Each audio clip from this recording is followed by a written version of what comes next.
Think medieval people were all about chastity, purity, and praying their way through life? Think again. The Middle Ages weren't some 1,000-year Sunday school. Behind the castles, the cathedrals, and the plagues, medieval sexuality was so bizarre, so unhinged, and so jaw-droppingly weird that it makes modern dating apps look tame. Forget candlelit dinners. Forget discreet romance. This was an era where your wedding night might come with an audience, your fertility depended on what underwear you wore, and the church itself was running Europe's biggest brothel empire. So buckle up, because the Middle Ages weren't dark because nobody was having sex. They were dark because of what people were doing when they did. Chapter 1. Bundling, the medieval sleepover from hell. Let's start with one of the strangest romantic traditions in human history, bundling. Imagine this. You're a medieval teenager. Your parents have found you a potential spouse. Great, right? Time to spend some time together? Wrong. Time to get tied into a sack and thrown into bed with a complete stranger. Bundling was the medieval equivalent of supervised dating. But instead of awkward small talk at dinner, you got sewn into a giant sleep sack with your suitor, fully clothed, often with a wooden board shoved between the two of you. Families actually encouraged this, thinking it would let couples get to know each other, without any risk of improper activity. Because nothing says romance like sweating in a sack next to someone you just met, with a plank of wood pressed against your ribs. It gets better.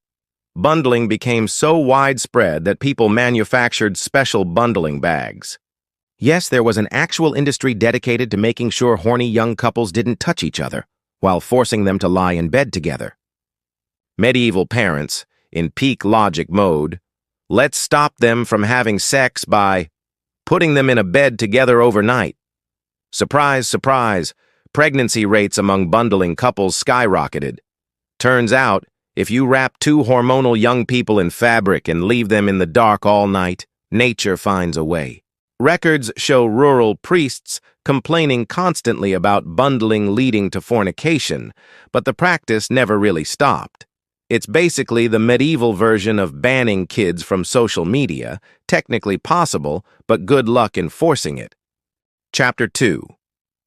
Aphrodisiac feasts, a buffet of balls and brains. Now let's move from courtship to cuisine. Medieval people didn't just believe in you are what you eat. They believed you could literally eat your way to better sex. And the menus were insane. The star dish? Animal testicles. Bull, ram, boar. You name it, they cooked it. Roasted, fried, boiled, ground into powder and mixed into wine. Medieval people called them stones because apparently balls was too vulgar, even when you were chewing on them at dinner. But testicles were just the start. Wealthy nobles threw entire aphrodisiac feasts. Dishes included sparrow brains, because sparrows mated constantly, so eating their brains was supposed to transfer that stamina to you. Sheep wombs, rooster combs, and enough exotic spices to bankrupt a small kingdom. Pepper, ginger, cinnamon, saffron, all thought to supercharge libido. These weren't low-key affairs either. Aphrodisiac feasts were often served at weddings. Imagine today's wedding menu being 7 courses of animal genitals and bird brains, all carefully designed to help the newlyweds get it on later. Even the cake was loaded with pine nuts, almonds, and honey, not because it tasted good, but because they were believed to increase lust. We even have medieval medical texts, literal sex cookbooks, with recipes like On the Generation of Semen and Foods that Excite Lust. These were studied by scholars as if they were serious medical science. In fact, some ingredients were banned during Lent and Advent, not because they were unhealthy, but because they were considered too sexy for holy fasting. Medieval food wasn't just weird, it was foreplay served on silver platters. Chapter 3. Witnessed consummation, sex as public spectacle. Now for the most awkward wedding tradition in history, the bedding ceremony. Here's the deal. In medieval Europe, marriage wasn't legally valid until consummated. And when massive amounts of land, money, and political power were tied to a marriage, nobody was going to take your word for it. So, What did they do? They made you perform in front of witnesses. Yes, witnessed consummation, a practice so uncomfortable it makes reality TV look merciful. After the wedding, the bride and groom were escorted to their chamber. Relatives undressed them, women undressing the bride, men undressing the groom, because apparently gender-segregated strip shows were tradition. Then the couple was put into bed. And then the audience stayed. We're talking bishops, noblemen, even parents, standing at the foot of the bed offering encouragement while you tried to seal the deal. Sometimes they waited for sheets to be checked afterward, looking for blood as proof of virginity. And this wasn't rare. Any marriage involving wealth or property might require it. Records show annulments being granted years later when couples couldn't prove consummation had been witnessed properly. There were even etiquette manuals explaining where witnesses should stand, how long they should watch, and what was considered polite commentary. In other words, voyeurism wasn't scandalous. It was law. Chapter 4. Astrology and Scheduled Sex. The NASA launch calendar of baby-making. If you thought conception was spontaneous in the Middle Ages, think again. Getting pregnant was treated like a military operation. Astrology dictated when couples could try. Physicians and priests published manuals that read like NASA launch schedules. Sex only on waxing moons, never during Lent, preferably on feast days of saints known for fertility. Midnight was ideal. Weather conditions mattered, warm and humid. And your bed? It should face east toward the rising sun. There were even gender hacks. To conceive a boy, men were told to tie off their left testicle, because boys supposedly came from the right. Layer in church restrictions. No sex on Sundays, Wednesdays, Fridays, feast days, fast days during pregnancy, breastfeeding, or menstruation. And suddenly more than half the year was off limits. Wealthy families actually hired specialists, part astrologer, part priest, part doctor, to design fertility calendars. These were the medieval version of fertility apps, only with more incense and fewer push notifications. In short, medieval couples spent more time scheduling sex than actually having it. Chapter 5. Fertility belts, magical underwear, and sex amulets. Medieval people didn't stop at food and calendars.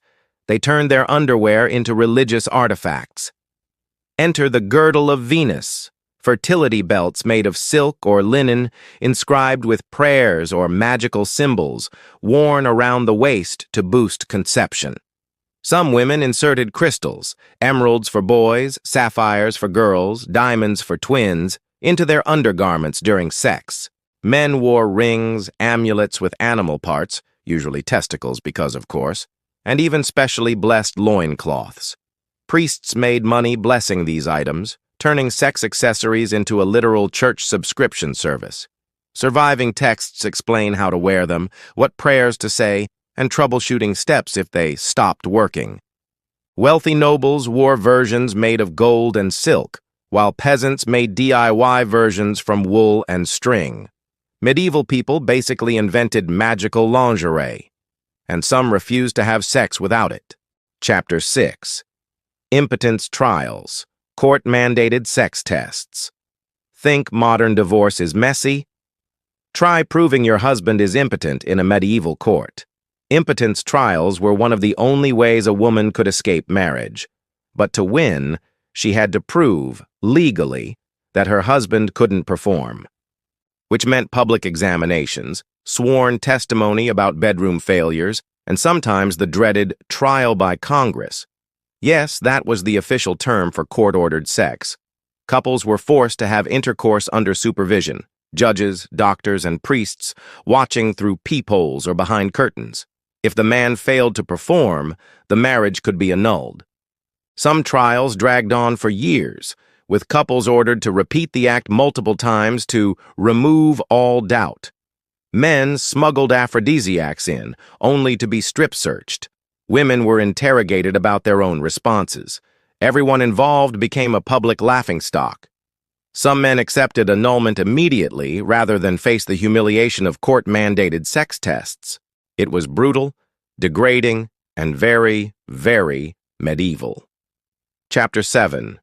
Church-run brothels, holy hypocrisy at scale. Here's a twist. The medieval church didn't just tolerate prostitution, it profited from it. In London's Southwark district, dozens of brothels operated under licenses granted by the Bishop of Winchester.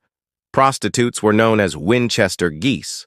They wore uniforms, lived in regulated districts, and paid rent that went straight to the church. The logic? Prostitution was a necessary evil to prevent worse sins like rape or sodomy. So the church created a system of controlled sin. Prostitutes couldn't refuse clients, had to close on holy days, and were subjected to regular health checks. The money went to fund churches, monasteries, and festivals. Yes, parts of medieval cathedrals were built with brothel money. When reformers tried to shut this down centuries later, the resistance was fierce. Too many bishops were raking in too much cash. The hypocrisy is staggering. The same institution that banned sex on half the calendar ran Europe's biggest sex industry. Chapter 8. Medieval contraception, sneezing, crocodile dung, and deadly potions. Birth control? Oh, it existed, but it was terrifying. Some women wore weasel testicles around their necks, hoping fertility control transferred by magic. Others drank mercury or lead concoctions, which often killed them. The sneezing method involved sniffing pepper immediately after sex to force out the semen. Barrier methods included honey-soaked wool, half a lemon used as a cervical cap, or, most horrifyingly, crocodile dung imported from Egypt. Yes, women inserted crocodile poop to avoid pregnancy. Even withdrawal was condemned, with doctors warning it caused madness and death in men. So the one method that worked was discouraged. In short, medieval contraception wasn't just ineffective. It was a death sentence disguised as medicine. Chapter 9. Cultural Obsessions and the Inevitable Crackdown. So how did it all end? Why don't we still have bundling bags, fertility belts, and church brothels? By the late Middle Ages, cultural paranoia grew. Reform movements cracked down on sexual chaos. The Protestant Reformation made church hypocrisy too obvious. Catholic authorities tried to bury the record of bizarre sexual customs. Manuals were destroyed. Traditions like witnessed consummation quietly disappeared. The result was cultural erasure. The strangest parts of medieval sexuality were scrubbed away to fit the myth of a pure Christian Europe. But the records that survived show us the truth. Medieval sex was anything but pure. It was regulated, ritualized, magical, humiliating, and often terrifying.